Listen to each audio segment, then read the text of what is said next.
Welcome to Daily Scripture Reading. I do not own the rights to this music. Joshua chapter 5. This is the Amplified Version. Israel is circumcised.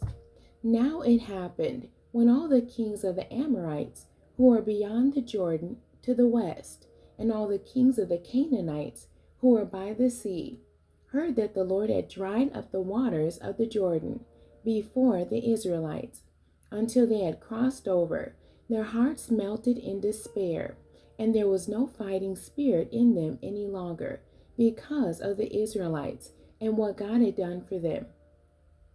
At that time, the Lord said to Joshua, "Make for yourself flint knives and circumcise the new generation of the sons of Israel, as was done before." So Joshua made flint knives and circumcised the sons of Israel at Gibeath Haraloth. This is the reason why Joshua circumcised them. All the people who came out of Egypt, who were males, all the men of war, had died in the wilderness along the way after they left Egypt. All the males who came out were circumcised, but all the males who were born in the wilderness on the way as they left Egypt had not been circumcised. For the Israelites walked 40 years in the wilderness until all the nation, that is, the men of war who came out of Egypt, died, because they did not listen to the voice of the Lord. To them the Lord had sworn an oath that he would not let them see the land which he had promised to their fathers to give us, a land of abundance, flowing with milk and honey.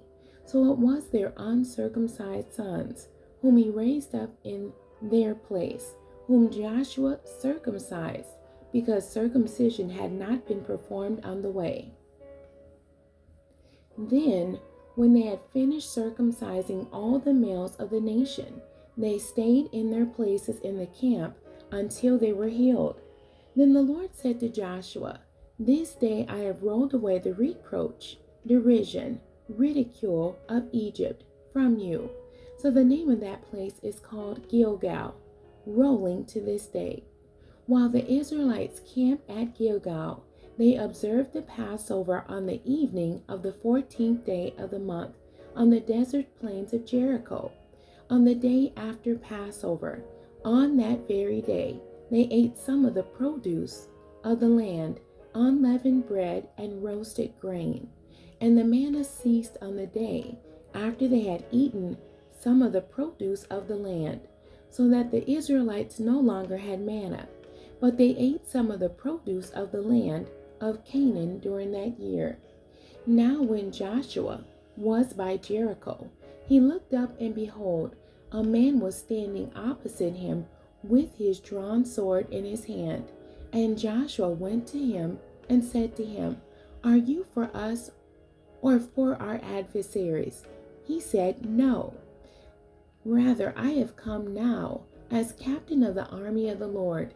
Then Joshua fell with his face toward the earth and bowed down and said to him, "What does my Lord have to say to his servant?" The captain of the Lord's army said to Joshua, "Remove your sandals from your feet, because the place where you are standing is holy, set apart to the Lord." And Joshua did so. The end. God bless you, and thank you for joining me today.